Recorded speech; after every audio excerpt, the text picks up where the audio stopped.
Listo, entonces, buenas tardes, querida comunidad educativa, espero se encuentren muy bien en esta tarde de hoy. Como saben, estamos conmemorando el Bicentenario de Trabajo Social en América Latina.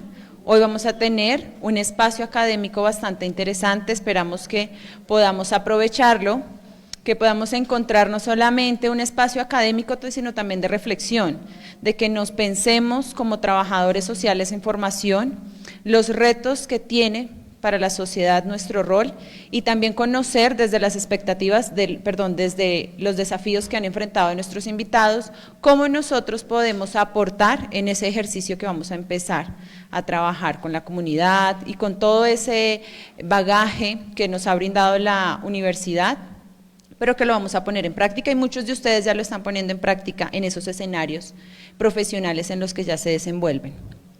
Ahora sí, buenas noches para todos, buenas noches, decana, invitados, muchas gracias por estar en esta tarde-noche con nosotros. A ustedes también, queridos estudiantes y la comunidad educativa en general. De manera muy especial, saludamos a todos los presentes en un espacio que brinda una reflexión constante. Estamos en un momento trascendental. En este año conmemoramos un siglo desde el inicio formal del trabajo social en América Latina. Un centenario de lucha, de compromiso y de construcción disciplinar. Fue en 1925, en Chile, con la creación de la primera escuela de servicio social, que esta disciplina se institucionalizó en el continente. Nació con una profunda vocación de servicio social, ligada, como sabemos, inicialmente a esa asistencia social. En Colombia este proceso se consolida poco después con la fundación de la primera escuela en 1936, marcando afortunadamente para nosotros el inicio de esa profesionalización. Aquí en el distrito nos hemos enfrentado a complejidades, a realidades que cada vez terminan siendo más desafiantes. La migración, la habitancia en calle, la exclusión, la salud mental y todo lo que acarrea esa intervención integral que nosotros hacemos y promovemos. Nosotros constantemente estamos dialogando entre un saber, entre un hacer, y es allí nuestros retos van evolucionando constantemente. Precisamente por ello, el conversatorio de esta noche, la intervención social en el centenario, tejiendo transformaciones y enfrentando las nuevas cuestiones sociales en el distrito de Bogotá, es vital. El reto ya no es solamente atender una problemática, sino generar estrategias planificadas y reconstruir esos tejidos sociales con una mirada interdisciplinaria. Damos un caluroso bienvenido a nuestros expertos, los cuales con sus posturas, experiencias, nos ayudarán a reconocer los retos actuales de nuestra intervención. Que este sea un espacio de encuentro, de diálogo y de reflexión crítico para futuros profesionales. Que podamos salir de aquí fortalecidos y equipados para la vida y para nuestro ejercicio profesional. Que nuestra ética profesional sea la que hable en cada uno de los escenarios en los que nos encontremos. Que nuestro quehacer demuestre quiénes somos, de qué estamos hechos y qué formación constante estamos elaborando. Gracias. Bueno, continuando, pues me dirijo a ustedes con un saludo, no solamente porque, como lo menciona la profesora Paola, pues estamos en conmemoración de los 100 años de trabajo social en América Latina, sino porque el 22 de octubre pues emana en el contexto colombiano, hace 89 años, el surgimiento de la profesión en el contexto colombiano. Entonces, realmente estamos conmemorando doblemente el Día del Trabajo Social en Colombia, que está asociado a la creación de la profesión, específicamente en el año 1936, en la Escuela de Servicio Social del Colegio Mayor de Nuestra Señora del Rosario, con su fundadora María Carulla de Vergara hace 89 años, y desde entonces pues Colombia estableció que el Día del Trabajador Social o la conmemoración del trabajo social es un 22 de octubre. Por esta razón pues nosotros queremos, aparte de darle la bienvenida a este escenario, ofrecerles un saludo por haber escogido esta profesión. Un saludo especialmente a nuestros docentes, a nuestros estudiantes, a nuestros invitados e invitadas con quienes compartimos esta profesión o con quienes de alguna u otra forma han incidido o inciden de manera permanente en el cumplimiento de ella. De esta manera queremos saludarlos con motivo de la conmemoración del Día del Trabajador Social en Colombia e invitarlos a una serie de eventos que ya más adelante les voy a compartir. En este día especial de esta conmemoración extendemos un saludo fraterno y profundo, reconociendo a quienes dedican su vida a esta disciplina, a esta profesión, que permite de manera continua la construcción de una sociedad más justa, equitativa, la garantía de derechos sociales, entre otros aspectos, promoviendo la inclusión, promoviendo un trato digno, promoviendo la humanidad dentro de los diferentes entornos en los que trabajamos. A nuestros docentes, que con dedicación, rigor académico y profundo compromiso ético forman el pensamiento crítico y las habilidades para intervenir la realidad social de estas nuevas generaciones, queremos agradecerlos. Sabemos que cada vez es un reto más complejo, porque han surgido diferentes distractores, diferentes realidades. Trabajamos con una generación muy característica, por decirlo de alguna forma.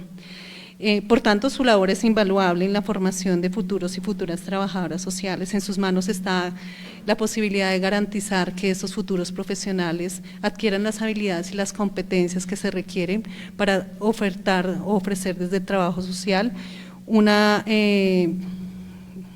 garantía de que estamos haciendo las cosas bien, de que podemos transformar las realidades sociales, de seguir llevando esta disciplina en los diferentes contextos sociales que caracterizan nuestro país. A nuestros estudiantes les damos las gracias por haber elegido esta profesión.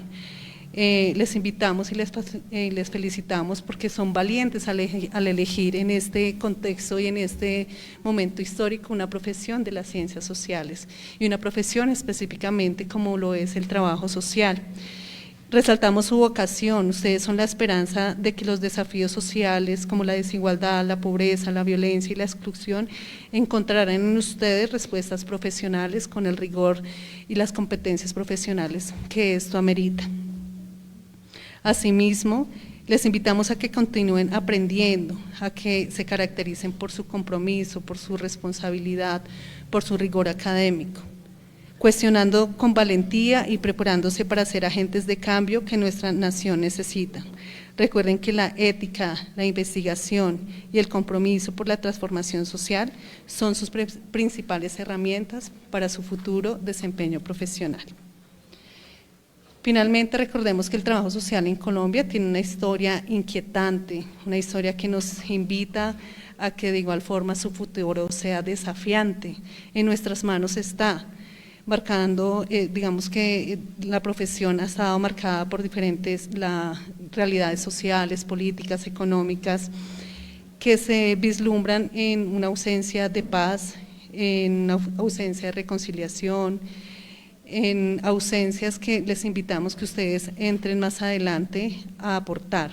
En sus manos está contribuir activamente y efectivamente a una construcción de paz estable y duradera, a la reconciliación, al desarrollo sostenible, a la garantía de los derechos, a la justicia, la equidad y la construcción de tejido social, entre otros. Que esta conmemoración nos sirva como un momento de reflexión sobre los logros alcanzados y a su vez como un impulso para renovar nuestra misión. Feliz conmemoración para todos. Sigamos trabajando juntos por la dignidad humana y por los derechos humanos. De igual forma, queremos hacerles extensiva la invitación a diferentes escenarios académicos, a diferentes espacios, los cuales vamos a estar trabajando desde hoy y hasta el próximo 30 de octubre. En este sentido, tenemos dos escenarios el día de hoy, un mural que se desarrolló en las horas de la mañana este conversatorio que ya más adelante pues, les voy a explicar con mayor precisión, aparte de lo que les dijo la profe, quienes nos acompañan. Asimismo, el día de mañana tenemos una clase espejo con la Universidad de Congreso Argentina, con la asignatura de Historia de Trabajo Social, en la cual vamos a trabajar el tema de Historia y Desafíos para el Trabajo Social, una mirada desde Argentina y Colombia. Posteriormente, vamos a hacer el análisis del discurso de la película Como el gato y el ratón, el día 22 de octubre de 7 a 10 de la mañana. Esta es una posibilidad de generar esos análisis de discurso, esas interpretaciones ideológicas que se sitúan en los contextos comunitarios como una estrategia que nos permite a nosotros la comprensión y el entendimiento de las realidades sociales.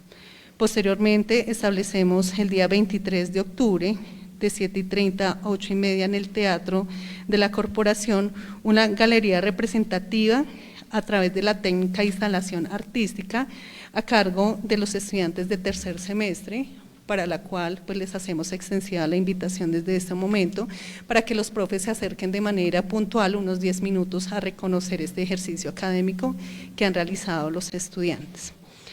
Continuamos con otra clase espejo con esta misma universidad, la Universidad de Congreso Argentina, con la asignatura de Fundamentos Teóricos y Metodológicos para la Intervención en Grupo y Comunidad, que se realizará el día 30 de octubre a las 6:15 de la noche, hora colombiana, 8:15 Argentina, con el tema Lo comunitario en escenarios complejos, abordajes del trabajo social, un intercambio entre Argentina y Colombia. Finalmente, les hacemos la invitación para que se acerquen a vislumbrar la muestra fotográfica Natalio Kirchnerman, que en este semestre hemos denominado Aportes del Trabajo Social en los Objetivos de Desarrollo Sostenible, exposición que estará de manera permanente a partir del día 21 de octubre y hasta el próximo 31 de octubre. En esta exposición vamos a tener la posibilidad de establecer el reconocimiento de 3 ejes temáticos, asociados, por supuesto, a los objetivos de desarrollo sostenible. El primer eje de exclusión y pobreza, el cual resalta las desigualdades y los obstáculos que restringen el acceso a los derechos humanos y la justicia social. El eje de trabajo e innovación, que promueve la investigación de procesos de inclusión laboral y social, emprendimiento social y las barreras que restringen al acceso a diferentes derechos humanos. Y por último, el eje medioambiental, que estudia la conexión entre la salud colectiva, el territorio y la sostenibilidad. Resaltamos y les queremos compartir que esta programación hace parte o es construida por el Comité de Proyección Social de la Facultad de Trabajo Social, que está integrado por las profesoras Paola, Consuelo Triviño, Nidia Díaz, Erika Arellano y quienes habla Yasmina Alvarado. Sean ustedes bienvenidos y finalmente vamos a dar la palabra a nuestros invitados a este conversatorio que se denomina La intervención social en el centenario, tejiendo transformaciones y enfrentando las nuevas cuestiones sociales en el Distrito Capital. Para ello vamos a trabajar 3 problemáticas en específico: la habitancia en calle, la migración y la salud mental. En esta oportunidad nos acompañan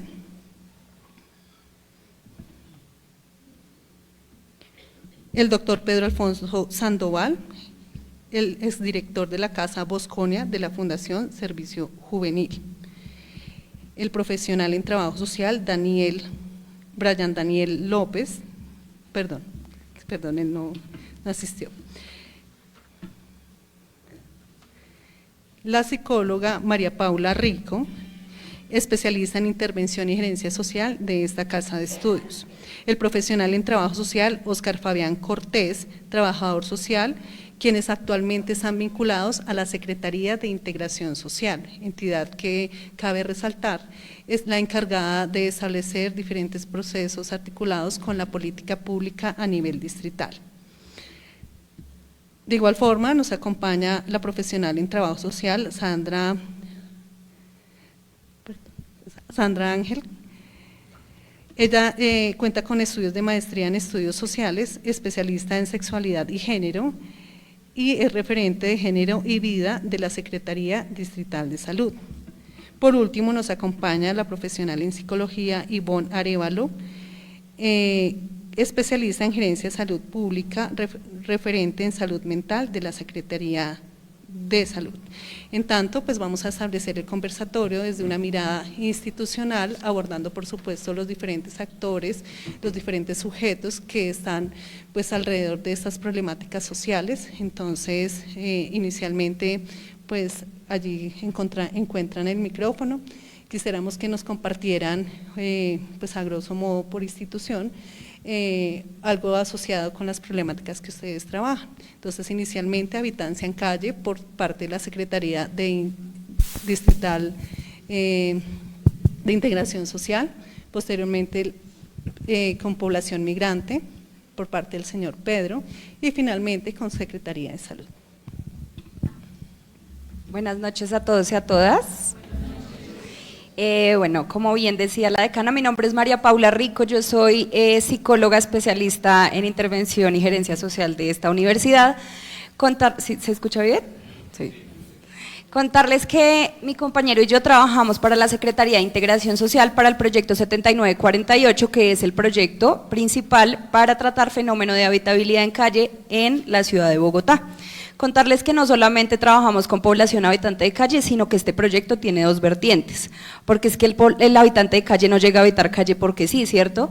Hay, digamos, un antecedente que es la persona que está en riesgo de habitar calle, y digamos que en esos dos ejes se maneja el proyecto para el cual nosotros trabajamos. Entonces está el fenómeno de habitabilidad en calle que abarca ya el ciudadano habitante de calle que lleva más de 6 meses habitando calle en la ciudad de Bogotá o en otros lugares, pero que ahorita pernocta en la ciudad de Bogotá, y la población en riesgo de habitar calle, que no siempre es quien creemos. Por ejemplo, muchas veces estigmatizamos al carretero, ¿cierto? Decimos toda la población carretera está en riesgo de habitar calle, y resulta que el carretero que de pronto está trabajando en Usaquén, lo abordamos y le preguntamos, venga, su merced, necesita ayuda, necesita algo, y resulta que la persona tiene una casa, quizá en el sur de la ciudad, quizá en el centro, y lo que hace es trabajar toda la noche en la ciudad de Bogotá para recolectar pues el material reciclable, ¿cierto? Entonces es importante como también conocer estos imaginarios que tenemos a lo largo del fenómeno de habitabilidad en calle, que son un montón, y pues nada, le doy paso a mi compañero quizá para que hable un poco más del proyecto, pero a grosso modo esos son los dos ejes transversales que tenemos en el proyecto de habitabilidad en calle. Contarles que estamos en las 18 localidades de Bogotá, 19, perdón, no estamos en las 20 porque hasta el 2024 no se había evidenciado registro de población habitante de calle en Sumapaz. Sin embargo, para este año ya se está registrando población. Entonces, pues importante para la reformulación de la política pública, contarles que nos basamos en la política pública de habitabilidad en calle, la cual este año está siendo reformulada porque iba desde el 2015 pues hasta el 2025, como bien sabemos, 10 años tiene la política pública. Y pues le doy paso a mi compañero para que quizá complemente un poco más frente al proyecto al cual trabajamos. Buenas noches para todos y todas, mi nombre es Oscar Cortés, soy trabajador social de la Universidad Minuto de Dios. Bueno, como lo decía mi compañera, nosotros trabajamos para el proyecto de integración social que trabaja directamente con la población habitante de calle. Entendamos que la habitancia en calle es un fenómeno porque tiene múltiples causas, y si fuera un problema como muchas veces se quiere hacer ver que la habitabilidad de calle es un problema, pues sería muy sencillo solucionarlo, porque los problemas tienen, digamos que de alguna u otra forma solución, pero al ser un fenómeno es muy difícil lograr encontrar las causas y determinar por qué razones las personas llegan a habitar calle. Pese a que hay muchos estudios y se realizó un censo hace poco, el año pasado, para responder al por qué las personas llegan a habitar calle, pues es un fenómeno porque no se logra entender el por qué. Pues hay múltiples causas, hay causas culturales, económicas, políticas, sociales, en el marco de este fenómeno. Entonces, por lo tanto, es bastante complejo de solucionar, y como dice mi compañera, en las 19 localidades pues el fenómeno es diferente, entonces hay que hacer unas atenciones completamente diferentes, y por eso el proyecto está dividido en localidades y en zonas, porque también las zonas sociales también es importante entenderlas, que tienen sus diferentes dinámicas y por lo tanto hay que hacer una lectura a través no solamente de las localidades, sino también de las zonas para entender todo el distrito en su totalidad. ¿Listo? Digamos que eso es como a grandes rasgos lo que nosotros hacemos, ya más adelante iremos como ahondando más en qué hacemos específicamente.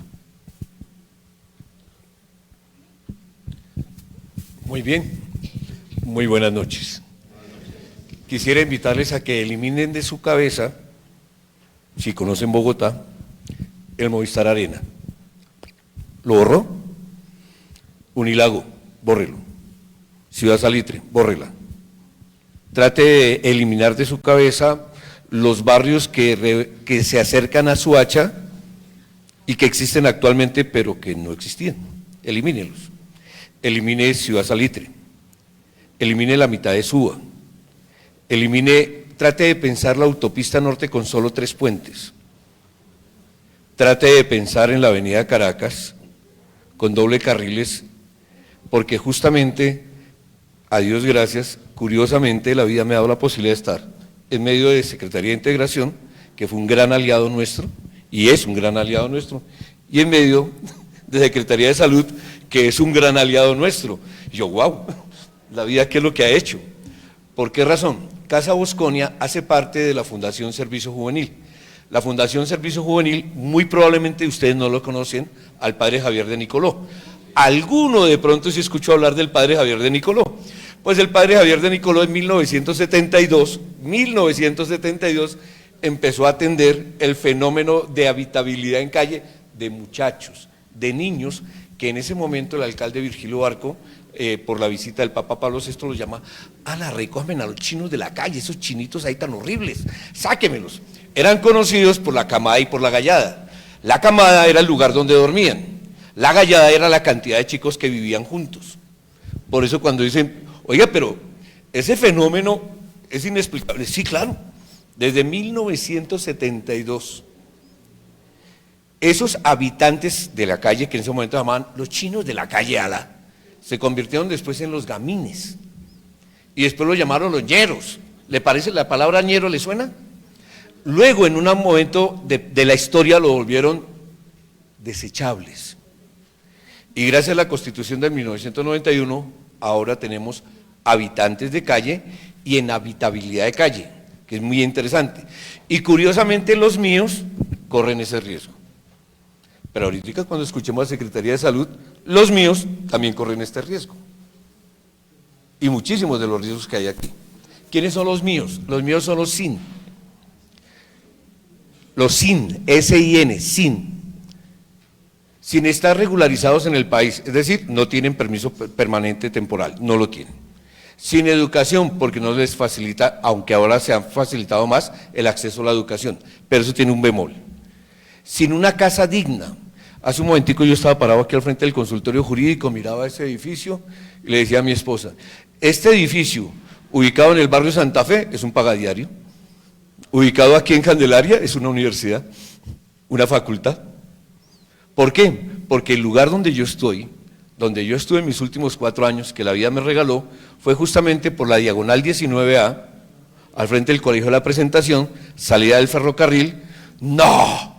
Esa cuadra, sí, llena de escombros, de basura y de habitantes de calle, sí, ahí, wow. Por esa cuadra no bajaba nadie.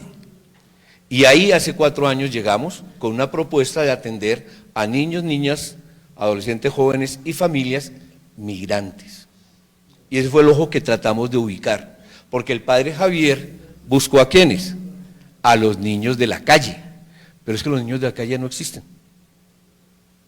Los gamines ya no existen, ya no están.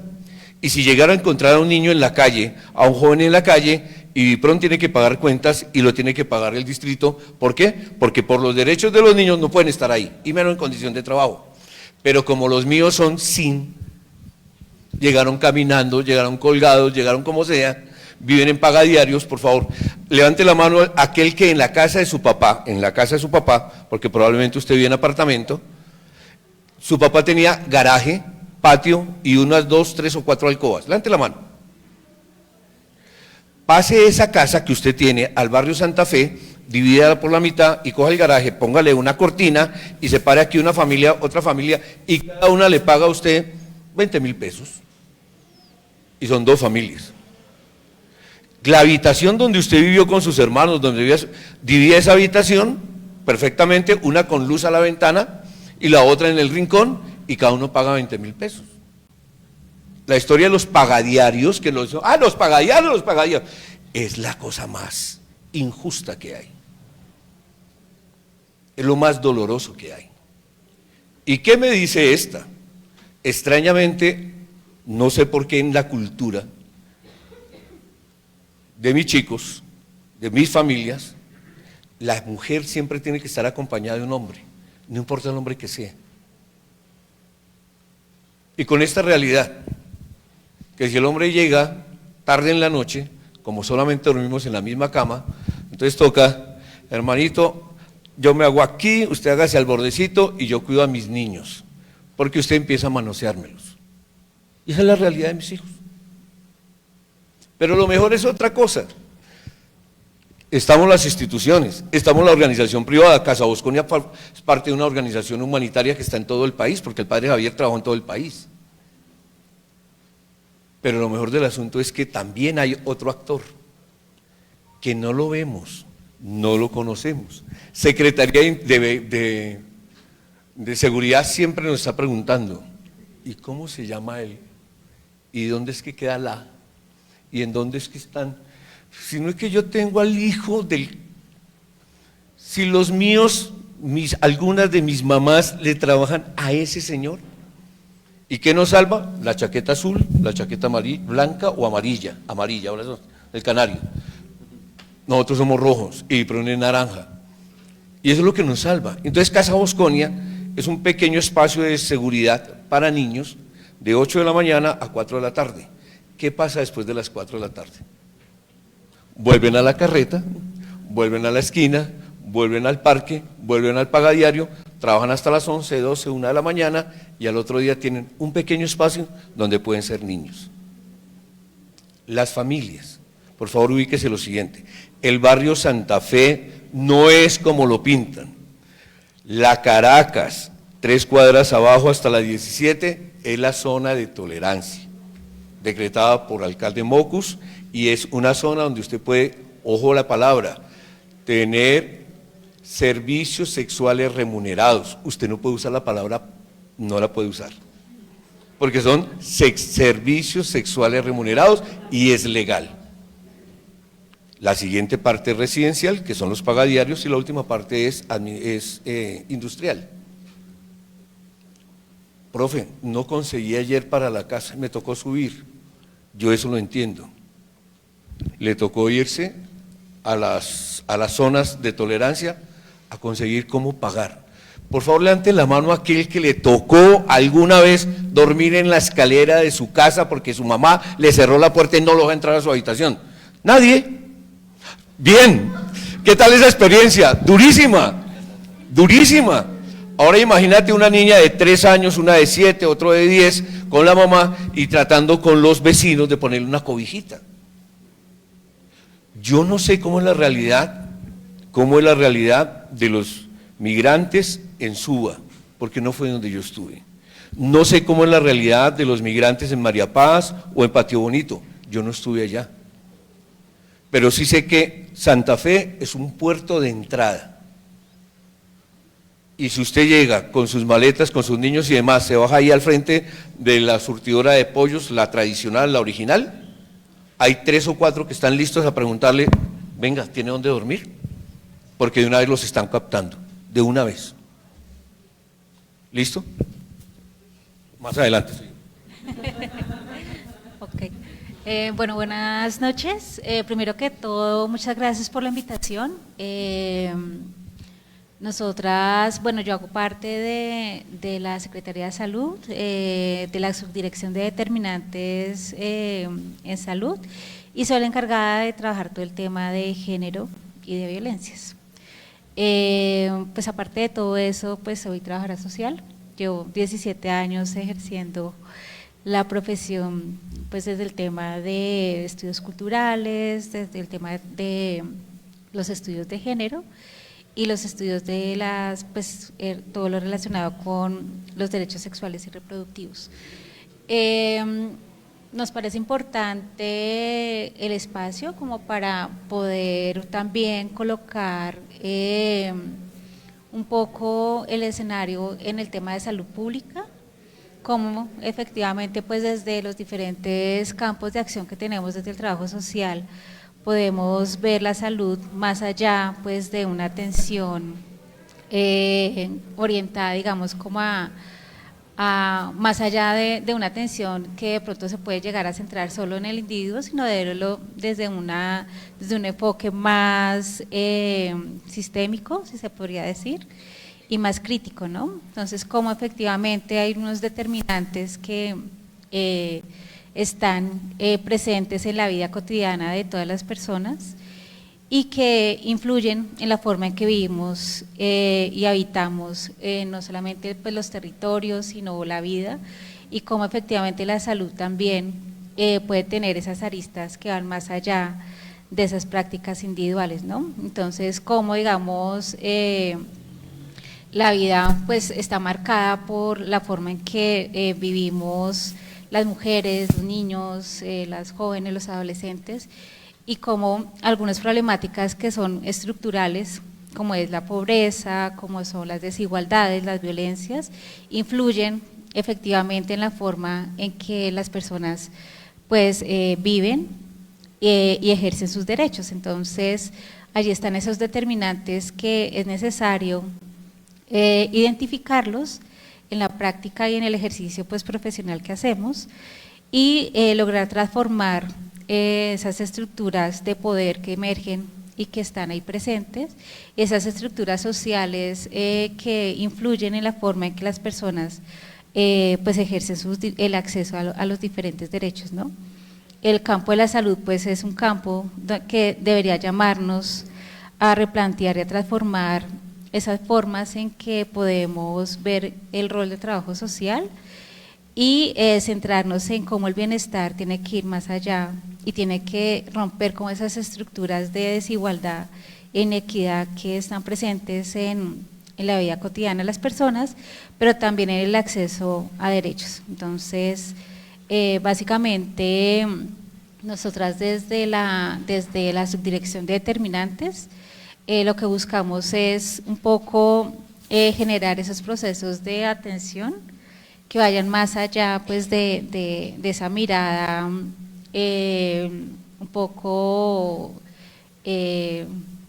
biológica, física o que a veces se plantea desde el tema de salud, incluir algunos otros factores que influyen en el bienestar de las personas. Entonces, pues ahorita más adelante les vamos a explicar un poco el trabajo que realizamos desde la Secretaría. Mi nombre es Ivonne Arévalo y contarles que además de la conmemoración que nos da la decana, estamos 22 de octubre dándole, por supuesto, ese relieve a el trabajo social. A nivel mundial también en el mes de octubre celebramos el Día Mundial de la Salud Mental. Y en Bogotá y en el país celebramos un mes por la salud mental. Entonces, cuando llega la invitación también de aquí de la corporación, pues la recibimos completamente en ese sentido. Y también desde ahí contarles que desde el marco que ya referenció Sandra, pues tenemos un modelo de salud que está orientado a ese bienestar y que en esa misma vía la salud mental es más bienestar, es como todo el ejercicio o la bandera que lleva a también posibilitar trabajar alrededor de configurar nuevas narrativas alrededor de la salud mental orientadas a desestigmatizar la salud mental. Hablar de la salud mental desde lo positivo, vincular, digamos, el rol que también todos y todas podemos tener en un equipo interdisciplinar y, por supuesto, hacer que el tema de salud mental no sea un tema exclusivamente del sector salud. Porque claramente, pues, como mencionamos, todos los que estamos aquí en este conversatorio, pues si nos vamos a ese plano de cómo nos relacionamos y qué tanto, digamos, esa salud mental está influenciada por muchos factores, pues nos vamos también en las mismas palabras que nos mencionaba la decana, y es que ese componente también de un país que ha vivido una violencia sociopolítica, unas situaciones que todos y todas estamos, digamos, alrededor viviendo en los contextos en donde nos encontremos, pues están atravesando qué está pasando en la salud mental de las personas, qué está pasando en la salud mental de las familias, qué está pasando en las comunidades. Entonces, el trabajo que desarrollamos desde la Secretaría es justamente brindar esas oportunidades para trabajar alrededor de la salud mental, desde ese enfoque de bienestar emocional, desde la oportunidad de ponernos también en ese lugar, de cómo afectar esos determinantes que afectan la salud mental y cómo propiciamos más escenarios de bienestar y cómo garantizamos también que en ese mismo plano de llegar a los territorios, a cada una de las localidades, a esas particularidades que también aquí con todo lo que hemos conversado, también nos permiten, digamos, ubicar en un sentido de singularidad ciertas situaciones para decir cómo llegamos de una manera más cercana, de acuerdo a esas situaciones, a esas necesidades y a esas vivencias, para trabajar alrededor de lo que configura también el conversatorio, que es cómo construimos esas nuevas realidades sociales y cómo, digamos, le damos un lugar también a el trabajo social y en relación a la salud mental. Es como lo primero que quisiera mencionar desde la primera invitación que nos hace. Muchas gracias. Muchas gracias, gracias por esa presentación. Ya para dar apertura, vamos a guiar una pregunta orientadora, vamos a tener una dinámica de respuesta de 3 minutos aproximadamente y nuestra compañerita nos va a ir ayudando y les va avisando mediante paleta cuando ya estamos cerca del tiempo. La primera pregunta que quisiéramos que ustedes nos ayuden a abordar sería, desde su campo de acción, desde su experticia, desde la Secretaría de Integración, desde la Fundación, desde el campo de la salud mental, ¿qué acciones puntuales ustedes pueden decir, estos sirven como respuestas y pueden aportar a una atención de esa problemática que cada uno atiende?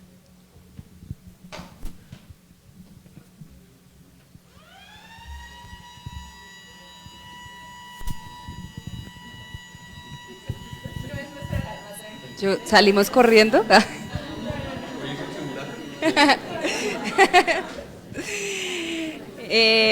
Bueno, contestando entonces a la pregunta, pues a ver si entendí bien, como qué acciones dentro de la integración, por ejemplo, integración social, de las que realizamos en territorio, pueden contribuir un poco a la problemática, ¿sí? Entonces, bueno, atender la problemática. Entonces, contarles un poco los servicios que manejamos desde integración social. Si bien trabajamos con población habitante de calle, en este momento actualmente tenemos 3 hogares de paso y adivinen dónde están ubicados esos hogares de paso. Aquí enseguidita, ¿cierto? ¿Por qué creen que no habrá un hogar de paso en Usaquén? Allá en Santa Bárbara.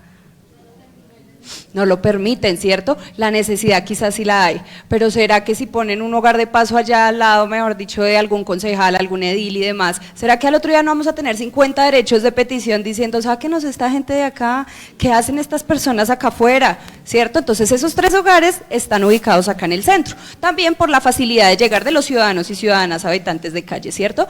Una pregunta rápida para el que sea que me conteste. Yo creo que no hay nada más aburrido que un profesional social que no hable. Entonces, ¿cuántos ciudadanos habitantes de calle creen que hay en Bogotá? Un número cualquiera. 10.000, 15.000, ¿quién da más o menos? 4.000. Pues contarles que de acuerdo al censo en el 2024 tenemos 10.478 ciudadanos y ciudadanas habitantes de calle. Ese es uno de los primeros, no servicios, pero es una de las primeras acciones que yo me doy por bien servida, que hicimos como contratistas, funcionarios de integración social, y que no es solamente el número, porque entonces yo qué hago diciendo tengo 10.000 ciudadanos. Ah, bueno, échelos por allá en una finca, ¿no? Que es lo que uno escucha, lléveselos por allá y déjelos por allá tirados. No, ahora, ese censo tenía unas preguntas orientadoras que era, usted no solamente porque llegó a habitar calle, sino usted porque sigue en calle, ¿cierto? ¿Por qué creen ustedes que una persona llega a habitar calle? Consumo, malas decisiones, problemas, conflicto armado, ¿cierto? Y resulta desplazamiento forzado, pero entonces resulta que en estos espacios que tenemos, la mayoría de respuestas son consumo, viciosos. Resulta que, para sorpresa de todos nosotros, la respuesta que tuvo mayor votos de por qué una persona está habitando calle es por ser víctima de violencia intrafamiliar. Entonces, si yo llego a mi casita todos los días después de la universidad porque es mi lugar seguro, pero entonces si yo llego y mi papá llega y me da una bofetada, pues yo para qué voy a llegar a la casa, ¿cierto? Entonces yo prefiero hacer de la calle mi lugar para habitar, ¿cierto? Entonces es importante eso. Allí encontramos en ese censo las necesidades de esta población, el por qué están en calle, y también está el que yo decidí vivir en calle. Y es que nosotros lo decimos en los controles políticos, si yo me quiero sentar afuera de esta universidad 5 horas, bueno, ya mi compañero complementa, 5 horas, yo lo puedo hacer desde que yo no esté haciendo nada ilegal. Ya es otra cosa si de pronto yo estoy robando celular, pero el estar en calle no es un delito, para que todos y todas ustedes lo sepan. Para mí, lo más importante que hemos hecho hasta ahora es el censo, porque nos está diciendo, juepucha, si en los hogares de Paso caben 1.500 ciudadanos y tengo 10.000 en Bogotá, tampoco es la respuesta hacer más hogares, ¿cierto? Porque si yo voy allá, duermo y no hago nada más, como lo decía el profe, necesito un lugar a donde trabajar la cabeza, ¿cierto? ¿Qué voy a hacer? ¿Qué me gusta hacer? Actividades productivas, ¿cierto? Le dejo ya los otros servicios a mi compañero, pues para no decir más, pero el censo para mí es algo que nos ayuda muchísimo y nos va a abrir un montón a miras de qué es lo que necesita la población habitante de calle en Bogotá, porque recuerden que lastimosamente este proyecto por ahora está únicamente en la ciudad de Bogotá. Bueno, digamos que yo quisiera salirme también un poquito del marco institucional y también entender de que antes de ser institución, pues yo soy ciudadano y fui estudiante y demás. Y pues como trabajador social, y ustedes que están en formación, pues a uno en la universidad lo llenan mucho de marcos conceptuales, de marcos epistemológicos y bueno, toda esa teoría.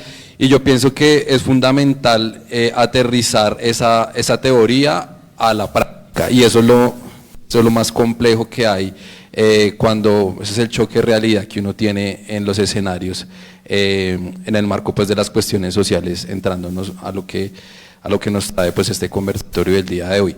Para mí lo más fundamental, y digamos, según la experiencia que yo tengo en el fenómeno de habitabilidad de calle, creo que lo más importante es estudiar de alguna forma el fenómeno, lograr entender el porqué, cuáles son las razones por las cuales las personas llegan a habitar calle, y a partir de allí, digamos como desde el marco conceptual o desde el marco teórico que cada profesional tenga, ojalá fuera un enfoque crítico para poder trascender simplemente no a lo tradicional, a lo sencillo, a lo simple, sino poder entender de que hay, por más de que nosotros estemos institucionalizados y estemos trabajando para unas entidades, lograrnos salir un poquito de ese marco y de ese orden institucional y poder entender de que nosotros como profesionales podemos hacer articulaciones no solamente para una entidad, sino podemos hacer múltiples articulaciones que efectivamente respondan a las necesidades de esos ciudadanos y ciudadanas habitantes de calle, en este caso pues que es la cuestión social que nos atañe el día de hoy, pero es más que todo entender de que cada ser humano llega a una cuestión, a un fenómeno, y no son las mismas causas, entonces hay que atender a las personas de manera particular y lograr entender eso. Yo creo que es fundamental no ver el fenómeno como una sola causa, sino que es multicausal, y poder atender esos frentes pienso que es como lo más fundamental. No te podría decir yo haría esto particularmente, porque por lo mismo, por lo que he dicho toda la noche, es un fenómeno y los fenómenos son difíciles de entender e interpretar, pero sí lograr como entender eso y dar ese paso nosotros como individuos pensantes, por decirlo de alguna forma, que tenemos que pararnos desde un enfoque epistemológico claro y basado pues, esto lo trae pues la academia, y utilizar esos enfoques que nos dan acá en la academia para nosotros poder lograr trascender eso en los territorios, que es como lo más fundamental. La pregunta es cómo respondemos desde lo que cada uno hacemos. Bueno, de este lado les puedo decir que tienen 3 estrategias que a mí me beneficiaron enormemente. Dignidad menstrual. Dignidad menstrual es una estrategia de Secretaría de Integración para mujeres en habitabilidad de calle o mujeres con experiencia menstrual. ¿Por qué? Porque en la calle también podemos encontrar personas que tienen condición LGBTIQ y van a reclamar, pero no han tenido experiencia menstrual, y eso es un detalle interesante. En nuestra casa se prestó ese servicio. Con Secretaría de Integración, con tenemos adultos, hay un proyecto que es hermosísimo, que es el autocuidado, y es poder que la persona se limpie, se bañe, se afeite, pueda recibir ropa limpia. Eso tan elemental y tan simple, dignifica. Y del padre Javier aprendimos justamente eso, que lo primero que había que hacer era acercarnos a la persona, tratarla como persona. El migrante no es un extraño, ni es un extranjero, es un ser humano. Y como ser humano, todos tenemos derecho a la migración. La migración es un fenómeno natural. Ya. Las barreras las ponemos los demás. ¿Nosotros qué hicimos? Nosotros le ofrecimos a los niños 3 programas: seguridad alimentaria, desayuno, almuerzo, merienda, intentando que sea lo más equilibrado posible. Recibimos una niña de 12 años pesando 10 kilos. Imagínense eso, y empezar a atender a esa niña en las condiciones. Número 1. Número 2, exploración de habilidades artísticas, lúdicas, recreativas, todo lo que pudiéramos hacer, de arte, teatro, circo, danza, lo que fuera, para que el chico pudiera descubrir y sacar todas sus potencialidades, porque somos seres humanos. Y los seres humanos, ¿qué somos? Pozos insondables, infinitos, que nadie nos puede llegar a conocer nunca, pero que todos los días los podemos sorprender. Eso sí lo podemos hacer. Y por eso yo digo, yo te conozco. Mentira, mentira, tú no me conoces. Para que me conozca me tienes que matar, o yo me tengo que morir, porque dejo de sorprenderte por aquello que se llama la libertad humana. Segunda cosa. Tercera cosa, atención psicosocial, trabajo social, seguridad, la atención psicosocial, formación humana en valores y formación espiritual. Somos confesionales. Me queda un minuto. Caracho. Bien, y el tema de salud, que para nosotros es el caballito de batalla. ¿Por qué razón? Porque no están inscritos. Y hay un saltico que ahorita lo vamos a ver con el CISBEN. Entonces sí se puede responder a las necesidades de la gente, sí se puede hacer, pero lo primero es entenderlos como seres humanos con una dignidad inviolable, y eso garantiza cualquier acción. Y lo que su merced dijo, articulación entre lo privado y lo público.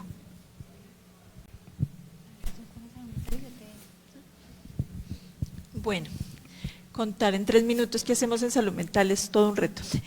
¿Por qué? Porque la Secretaría de Salud formula los lineamientos técnicos para una operación en territorio, y eso significa considerar la salud mental en todos los entornos de vida, lo cual implica un trabajo que invita todo el tiempo a que aquellas personas de las chaquetas azules que están directamente en los territorios a través de las redes integradas de servicios de salud puedan llevar a cabo esas acciones de una manera lúdica, de una manera pedagógica, desde el campo de la educación para la salud pública.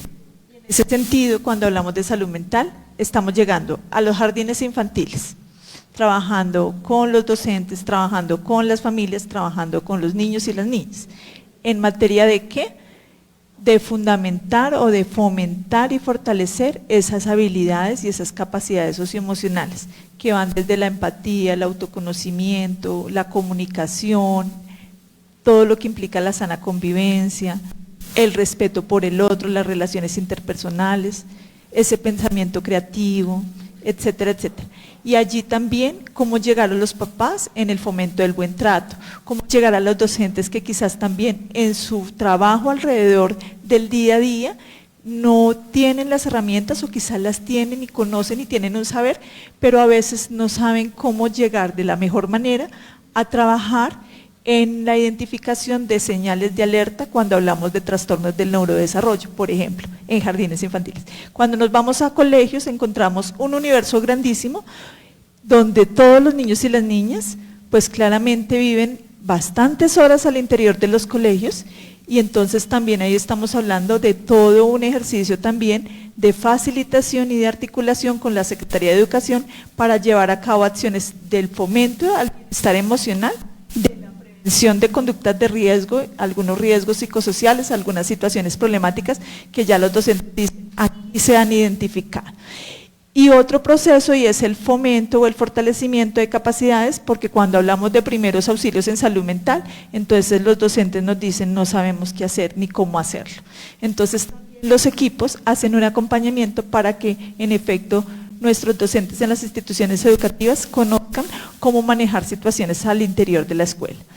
Pero también llegamos a centros de validación del bachillerato, a instituciones de formación técnica para el desarrollo humano del trabajo, a las universidades, buscando también llegar a todos los rincones, por así decirlo, donde están nuestros adolescentes, nuestros jóvenes, propiciar que haya un acercamiento, que los chicos y las chicas y toda la comunidad educativa hablen de lo que les sucede, que logren expresar, porque finalmente al interior o detrás, digamos, de todas estas problemáticas, estas situaciones que han marcado también su trayectoria de vida, y en este sentido, pues también no solamente las acciones son promocionales, sino también preventivas, porque buscan impactar aquellas situaciones que también hemos mencionado acá, la violencia intrafamiliar, pero también la conducta suicida, pero que se da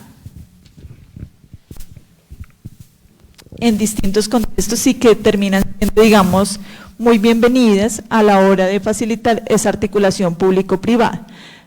Desarrollamos unos lineamientos para llegar a las comunidades desde una estrategia que existe a nivel nacional, que es la rehabilitación basada en comunidad, y es todo el apoyo a los cuidadores, el trabajo con las personas que presentan unas situaciones de riesgo psicosocial o aquellas que incluso ya puedan estar pasando por un trastorno mental y del comportamiento. El trabajo con ellos y ellas, la articulación con sus redes de apoyo más proximales, el trabajo alrededor de la comunidad justamente para desestigmatizar el tema de salud mental y anclar también que no solamente lo colectivo, sino también qué está pasando en la atención a través del plan de beneficios en salud, que es la atención individual. Llegamos a las instituciones también, instituciones de protección infantil, sistema de responsabilidad penal adolescente, centros carcelarios y penitenciarios.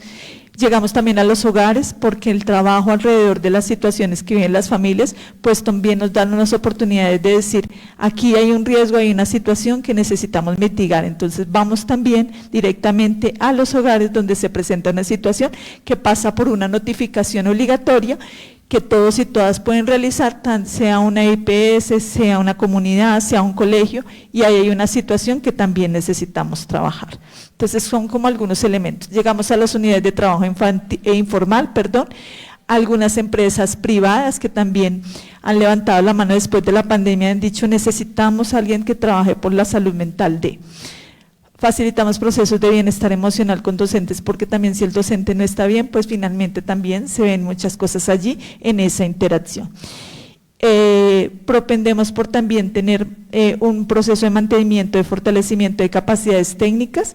La Secretaría tiene dispuesto un aula virtual de cursos específicos en varios temas, unos de ellos tienen que ver con salud mental. En este momento tenemos 10 cursos asociados con salud mental, con violencias, con consumo de sustancias psicoactivas, con demencias, varias cosas que ustedes pueden ingresar a la página web de la Secretaría, escriben Aprender Salud y ahí van a desplegar cursos para profesionales de la salud, por supuesto ustedes que se están formando en trabajo social, pero también para la comunidad en general. Entonces allí, digamos, son gratuitos, entran allí, pero detrás de eso hay todo un trabajo del equipo funcional de la Secretaría.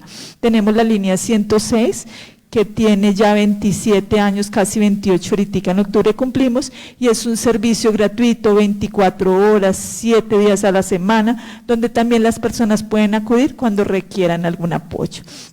La respuesta de atención prehospitalaria en salud mental, y ahí me podría quedar porque son muchas cosas que están, por supuesto, conjugando qué estamos trabajando, y los otros sectores. Los invito a que se acerquen muy de cerca, ustedes, sus familias, las personas que están a su alrededor, a conocer qué tiene hoy Bogotá para fomentar el cuidado, que también tú hablabas, ese autocuidado empieza por nosotros mismos. Si ustedes, digamos, facilitan un proceso de conversación como este, pero no lo agotan aquí porque nos sentemos 2 horas, sino se van, digamos, como con la idea de cómo ampliamos y qué es eso que pasa, entonces seguramente ganaremos mucho porque todos nos vamos a llevar ese mensaje. El Jardín Botánico tiene las terapias de la naturaleza y es un contacto directo en salud mental para favorecer el bienestar. La Secretaría de Cultura también, la Secretaría de Ambiente, todos hacen parte de la implementación de la política distrital de salud mental en la ciudad.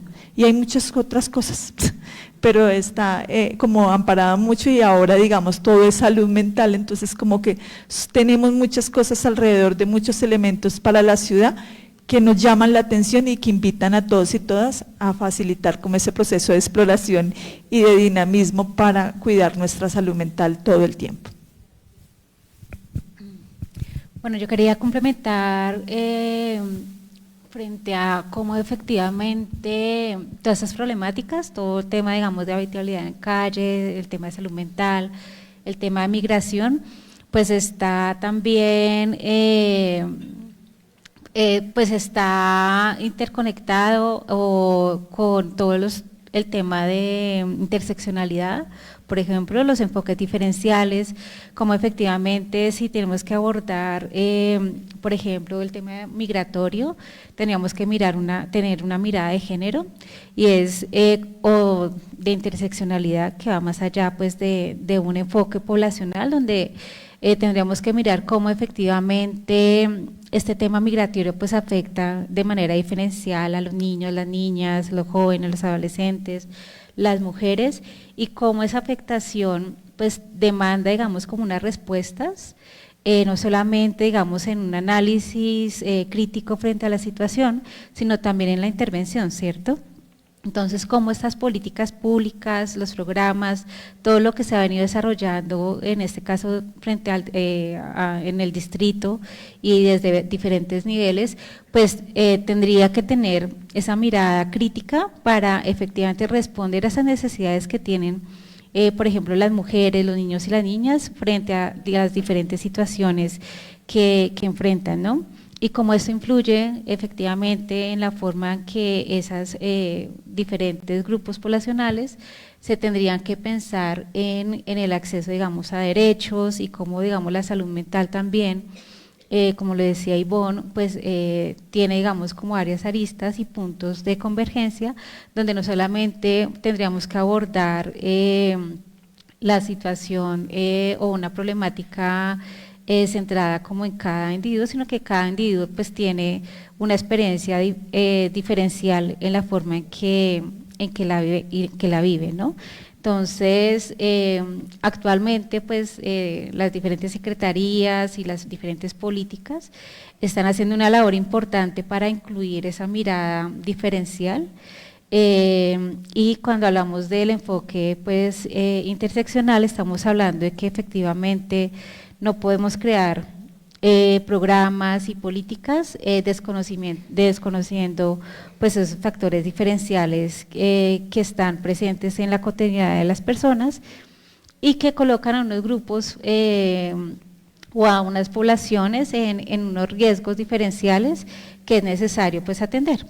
Y pues obviamente esto nos volca también a mirar cómo esas violencias que viven las diferentes poblaciones están también pues articuladas en la forma en que esas intervenciones tendrían que dar una respuesta efectiva frente a estas diferentes necesidades.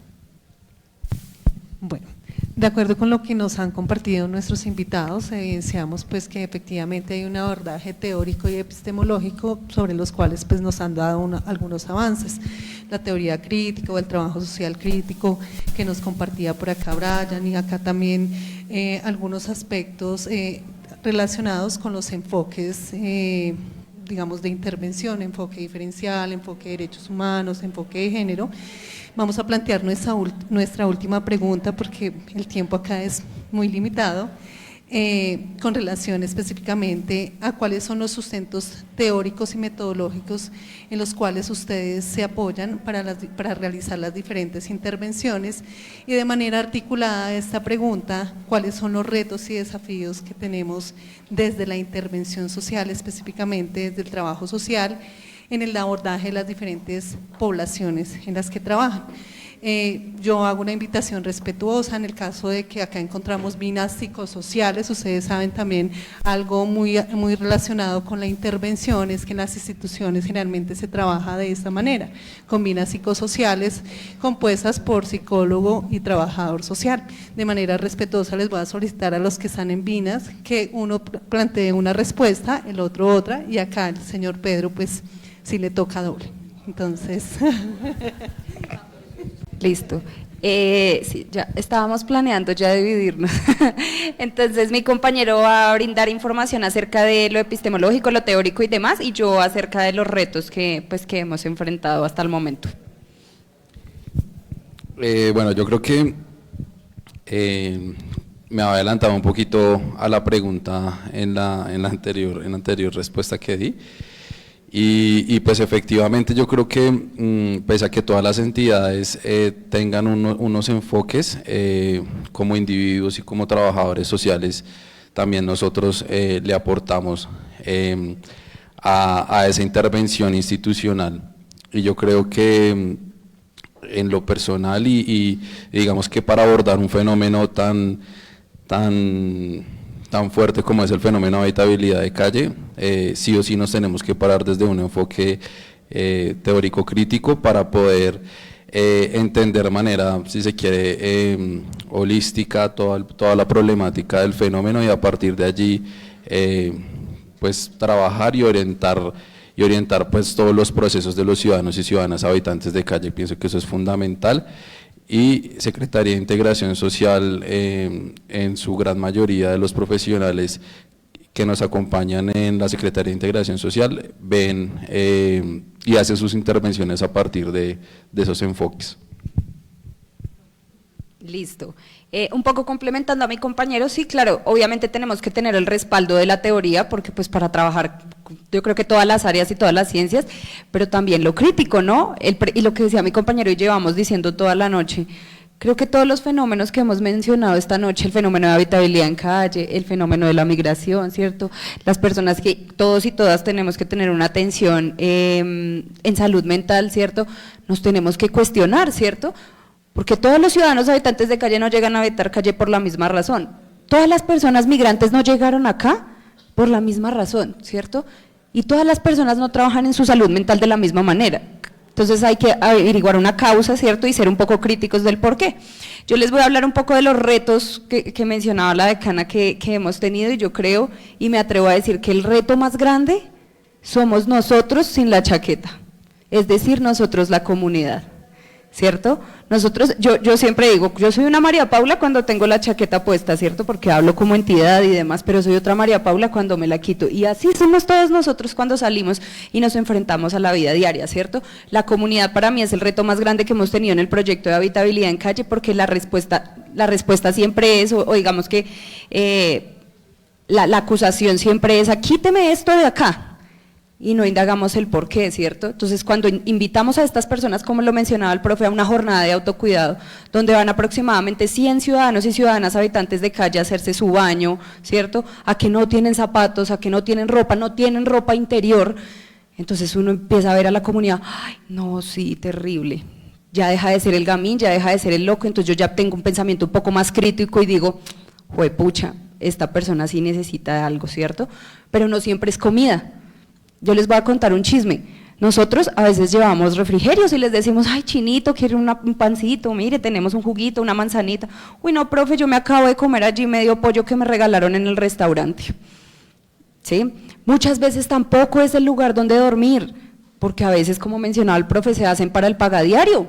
Y acá en el centro, pagadiarios desde 5.000 pesos, les cuento, una habitación llena de camarotes donde pagan 5.000 y se pueden quedar. Y no me va a dejar mentir. Ya subió a 8.000, ya subió. Entonces es importante saber y entender esas necesidades, pero como comunidad muchas veces juzgamos. ¿Cuál es el ataque constante a nosotros los referentes de las localidades? Ay, es que mire ese cambuche tan grande, y uno va y entra al cambuche y el ciudadano tiene un apartaestudio, tiene un colchón, tiene una mesa de noche, ¿cierto? Muchas veces hasta tiene muñequitos de todo, y uno dice, venga, ¿y de dónde sacó esto el ciudadano? Pues resulta que es que la señora Hilda cambió de colchón porque el perro se lo mordió, se lo orinó, y fácil, yo llego y lo boto allí, ¿cierto? Entonces llega el ciudadano y ¿qué ve el colchón? Como una oportunidad de dónde voy a dormir, ¿cierto? La cobijita que alguien deja ahí tirada, venga, esto me puede servir a mí. Y muchas veces por eso ellos no acceden a nuestros servicios sociales, porque ellos tienen su aparta estudio y pues claramente no quieren ir a un hogar de paso donde quizá van a ver otras personas, como ellos dicen, de pronto voy a estar con mi enemigo, que no lo puedo ni ver, o de pronto los cupos son limitados.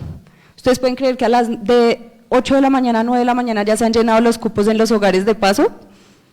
Entonces, importante, la comunidad para mí es el conflicto más grande y el reto más grande en el proyecto de habitabilidad en calle.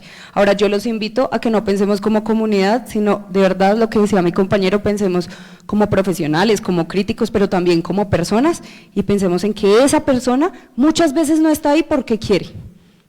Y muchas veces somos nosotros mismos como comunidad los que hacemos que esa persona siga perpetuando en ese lugar y siga ahí acogida en calle.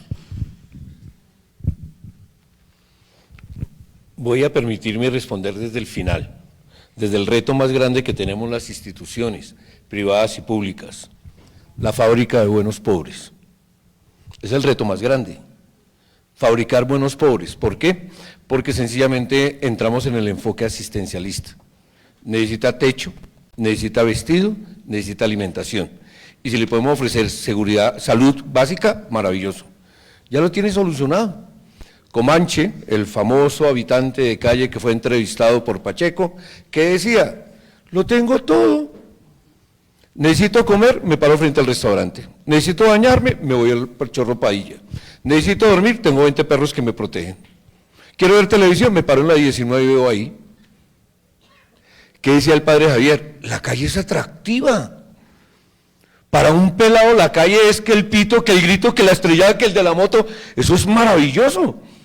¿Quién va a querer perder eso? Y perder esa libertad, a menos que encuentre algo que le ayude a salir de ahí. Y el reto que nosotros como fundación más grande tenemos es poder sacar a los chicos, sacarlos de ahí. Tengo una experiencia de 3 familias que logramos con articulación con IDIPRON, bajarlos a San Francisco y vieran el cambio de esos niños. El padre Javier tenía razón. Hay que ganarles el corazón, una vez que ganas el corazón le haces una propuesta formativa, y la propuesta formativa, formarlo como persona, socializarlo para que se pueda integrar y darle herramientas. Entonces, ¿cuál es el enfoque nuestro? Humanista, creyente. Creemos en el ser humano como obra de Dios, punto. Ahora, si lo quiere ver desde otro enfoque más epistemológico, pues sistémico, ecológico, ya, le pusimos el título. Pero ¿qué es lo más importante? Si eso ecosistémico, no, lo que nos interesa es que este chico, esta familia, hace un momento alguien de pronto se quedó ahí, ve, y no es que habla, trabajan con las familias, ¿qué hacen con las familias? En articulación con el SENA, cursos de pastelería. En articulación con otra comunidad estamos haciendo que las madres aprendan cosas de belleza, que las madres aprendan cosas de pinturarse de uñas, que los niños aprendan chocolates, porque nuestro objetivo es que no tengan que ni vender el cuerpo ni vender bolsas. Ese es nuestro objetivo, que los niños tengan otra manera de generar ingresos. ¿Cuál es la preocupación diaria? Yo soy uno. ¿Cuál es la preocupación diaria? La preocupación diaria es conseguir lo del pan comer. Y es verdad que sus mercedes dan charlas muy interesantes. La Facultad de Enfermería también dan charlas muy interesantes. Pero el gran problema es formar a estos niños. Son niños que los cuadernos, los libros y los muñecos los destrozan. Yo llegué a la conclusión que es así es como los ha tratado la vida. ¿Cómo sanamos esas heridas? Porque son heridas muy profundas. Un niño que a los 10 años el papá le da un revólver y a los 16 años él tiene que matar al que mató al papá y darle el primer tiro. Y tranquilo, mijo, usted es el primero que nosotros nos encargamos del resto. Una niña que a los 16 años lo que está buscando es con quién irse a vivir para salir de la casa. ¿Cuál es el proyecto de vida? Tener el último celular. Y nuestra tarea es esa, justamente. El mayor reto es no crear pobres. El mayor reto es sacárselos a esa sombra que está permanentemente sobre ellos, porque les consiguen facilísimo. Chino, lléveme esto allá, le doy 100.000 pesos. A uno de los míos le daban 400.000 pesos por pararse en una esquina en un sitio donde sabían que iban a tocar una casa. Ahí es cuando ganamos, cuando el chico es capaz de decir no. Ahí, porque nosotros informamos y lo hacemos bien, pero la formación es lo más difícil. Formar la mente, ilustrar la mente para que el corazón se forme y para que el chico pueda tomar buenas decisiones. No les voy a decir que es que todo es pues jardín de rosas, nada. Tengo ya niños que se casaron entre ellos juntos y ya son papás y se conocieron en la fundación, sí, claro. Hay niños que ya se fueron. Eso lo olvidé decir. Hay dos tipos de migrantes: migrante transitorio y migrante con vocación de permanencia. Eso hay que diferenciarlo. El transitorio viene, está un día, una semana, un mes, 2 meses, 3 meses y se va, papito, chao. El que tiene vocación de permanencia es porque consiguió un ingreso fácil o logró como tener ingresos. ¿Alquila usted termos por 10.000 pesos el día?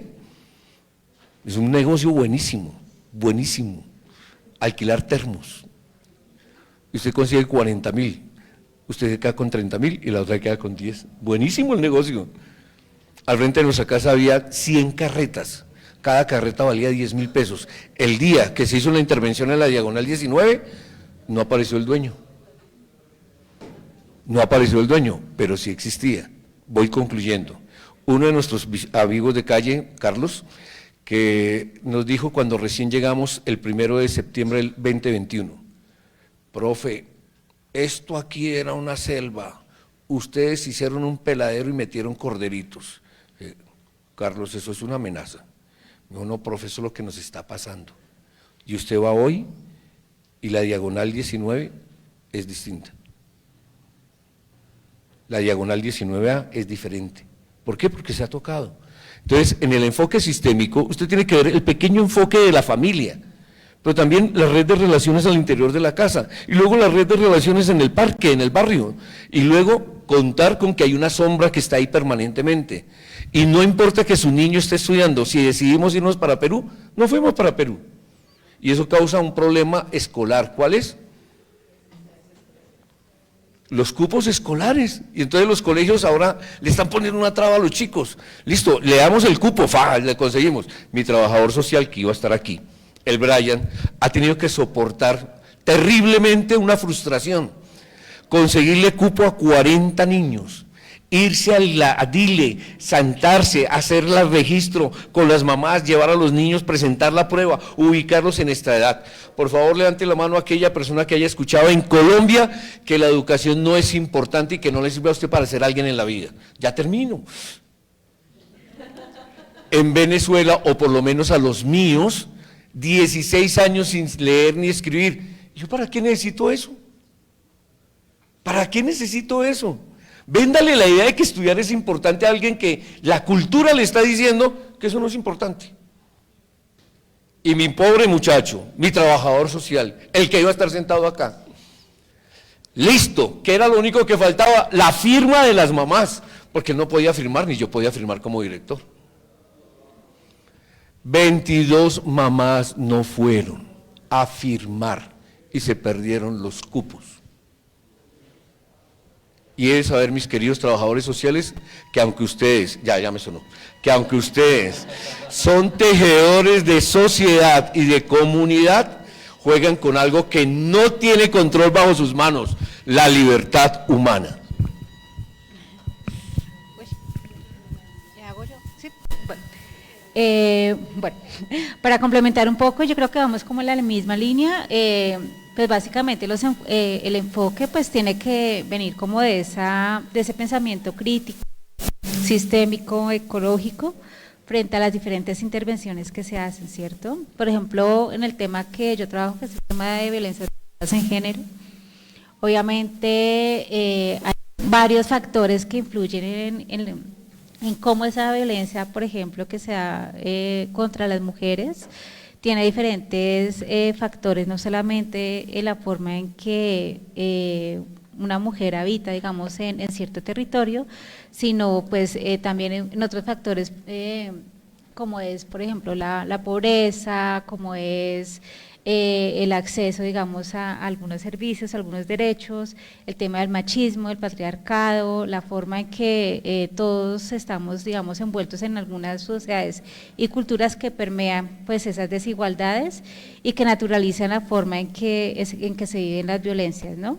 Entonces, cómo efectivamente desde la intervención o de los programas que desarrollamos, vemos que las violencias no solamente tienen como una causa, sino que que tienen como múltiples causas.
Les entrego, por favor, 2 preguntas a cada uno.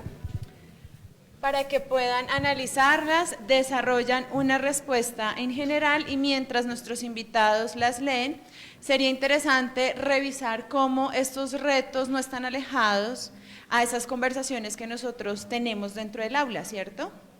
Si se dan cuenta, cuando empiezan los expertos a hablar de los retos, de esa responsabilidad, lo decía el compañero de integración social, que tenemos no solamente de saber el concepto de la academia, sino de cómo yo lo pongo en práctica. Y un poco cuando uno se enamora de esto, cuando uno trabajo social lo vive en las venas, cuando uno dice estoy acá porque me gusta, empieza a darse esa sincronía, empieza a darse no solamente el hacer, sino el sentido del por qué lo estoy haciendo y empiezo a analizar estas situaciones sociales o estos fenómenos sociales que son multicausales, como lo han dicho nuestros expertos.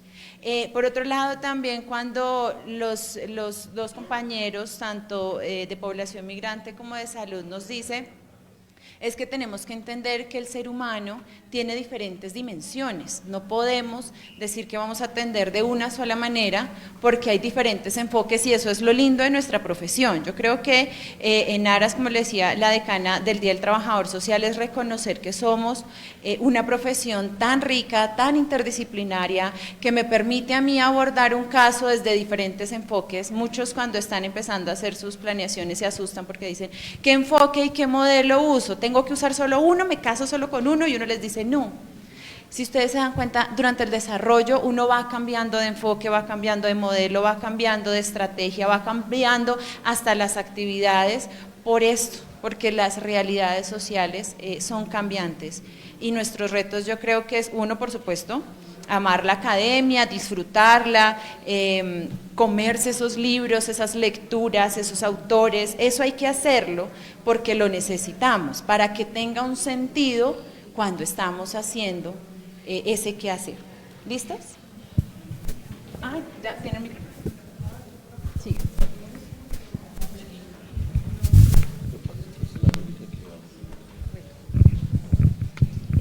Bueno, un minuto no, un segundo. Entonces nosotros nos dividimos las preguntas. Esta dice, ¿cómo se interviene a los habitantes de calle cuando presentan problemas de discapacidad cognitiva como autismo, esquizofrenia, etcétera?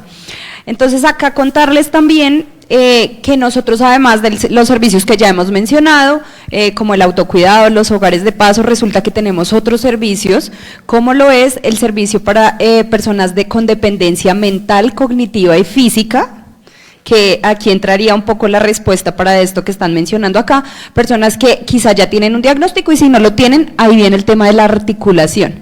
Nosotros hacemos recorridos constantes con salud, en donde va un profesional de integración social, un profesional de salud y de la Secretaría de Salud también, de Subred y Secretaría de Salud, y digamos hacen todo este abordaje, se saca la cita médica de la persona, se hace el acompañamiento médico por parte de salud, porque ellos cuentan con personas enfermeras que hacen el acompañamiento y nosotros también, y posterior con un dictamen ya podemos llevar a esta persona al servicio.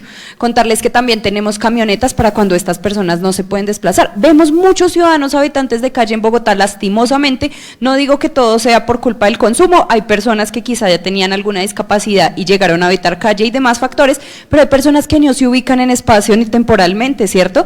Entonces, para estas personas contamos con transporte para llevarlas a este lugar. Contarles otro servicio que tenemos ya en modo chisme, es un servicio para mujeres, para personas que se identifican como mujer, es decir, que aquí entra en cabida las personas trans y demás, lo que mencionaba la compañera, tenemos que mencionar a la población, digamos en un grosso modo, y este servicio es especialmente para mujeres. Allí que hay un lugar a donde dormir, hay alimentos, pero no es un lugar donde tú te puedes ir esta noche y mañana sales, sino que inicias un proceso. Entonces contarles que tenemos también comunidades de vida fuera de Bogotá, y es cuando, ok, tú ya has estado 15 días aproximadamente en un hogar de paso, ¿y por qué será que una persona tiene que estar 15 días? Si yo hoy recojo a un ciudadano habitante de calle y le digo, venga, camine, vámonos, ¿por qué será que no pasa de una vez a una comunidad de vida fuera de Bogotá?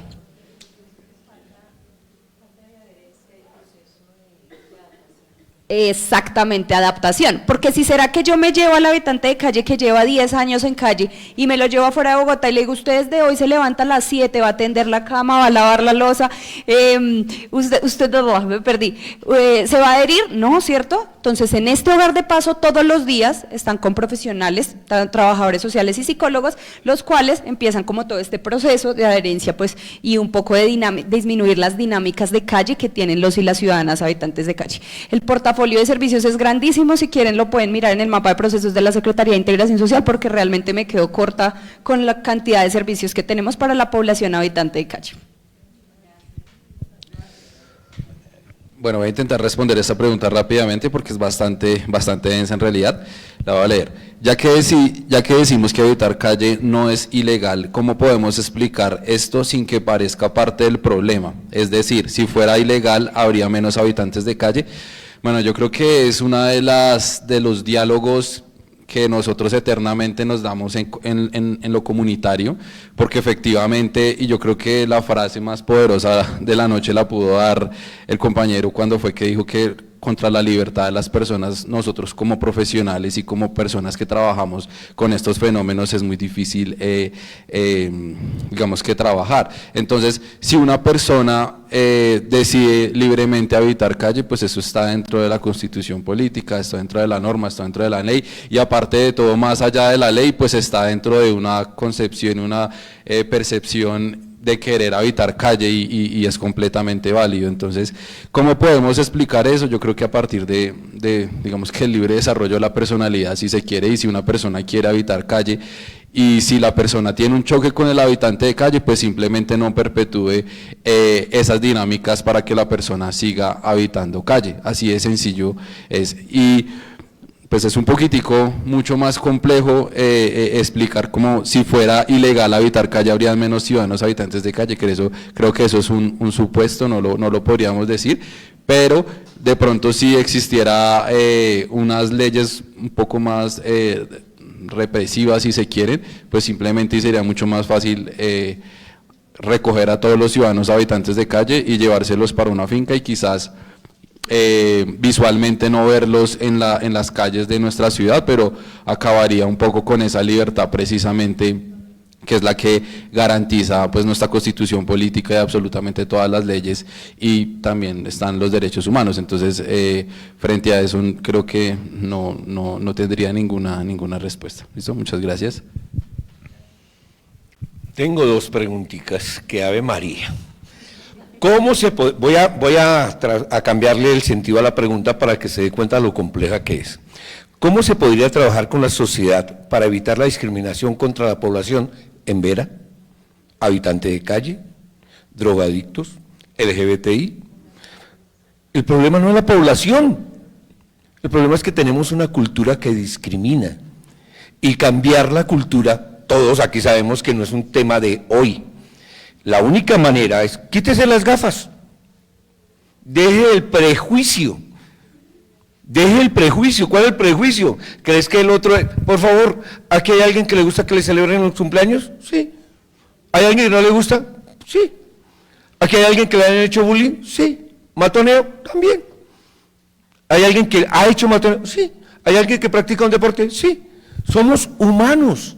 Y ese es el principal enfoque que debemos tener como cultura, la humanidad vital, el ser humano. En mi casa tenía un niño que tenía 4 dedos, nació así, pero normalmente todos tenemos 5 dedos en una mano, 5 en la otra, 2 ojos, normalmente, listo. Entonces, entender al ser humano como humano es la primera apuesta a la que tenemos que hacerle. ¿Cómo podemos evitar la discriminación? ¿Cómo? Viendo al otro como el que es, un ser humano igualito a mí. ¿Qué tiene? ¿Tu páncreas es distinto al mío? ¿Tu corazón bombea más rápido que el mío? ¿Tus pulmones procesan distinto el oxígeno? No más haga esto. Y es gratis, respire, y es para todos. Facilísimo. Hágalo. Trate de ver al otro como humano. Esa es la primera pregunta. ¿Cómo? Cambiando la cultura. Cambie la cultura, no cambie el modo de ver a la gente y verá que cambian las cosas. Eso me pasó a mí. Listo. Y segunda pregunta, disculpen el indirectazo.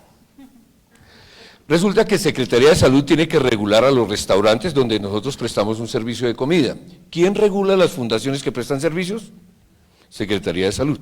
Además tienen que mirar si efectivamente las condiciones del edificio, los cables y demás se llaman, que estén en condiciones operativas, que no vaya a causar riesgo a las poblaciones. ¿Quién regula los pagadiarios? ¿Quién los regula? Les puedo decir una cosa, dentro de las 5 líneas de la política pública de Bogotá, porque hay un comité grande que está pensando para la población, para los flujos migrantes, así lo llaman, a partir del decreto 600 de por allá del año 2023, una de las líneas que tienen ellos es la intervención en pagadiarios, porque ahí hay un problema, resulta que usted se mete en propiedad privada, es mi casa. Y yo hago con mi casa lo que a mí se me dé la gana. ¿Está claro? Pero si yo logro demostrar, esto es una hipótesis mía, que su casa está prestando servicios de hotel, entonces yo le puedo revisar a usted su residencia. El segundo pagadiario al que yo entré, por favor, si alguien recuerda esas descripciones de la literatura de la Francia o de Londres, de los cuentos donde el agua bajaba por la mitad y todo, imagínese eso en una casa. Imagínese eso. El agua que bajaba justamente por las escaleras y bajaba a un tanque abajo, a una caja. Oscuro, sucio, ruin. A un pequeño que nos tocó activarle la ruta por violencia, el día que pudimos visitarlo en la casa, porque ahora nos cobran por entrar a las casas a hacer visita, y hay que pagar los 5.000 pesos, si hay que hacer visita, entonces toca decirle a mamá, mamá salga para poderla atender porque si no, no podemos. Las cucarachas salían del televisor. Y claro, nosotros hacemos, con ayuda de Secretaría de Salud también, las actividades del despioje, y es maravilloso.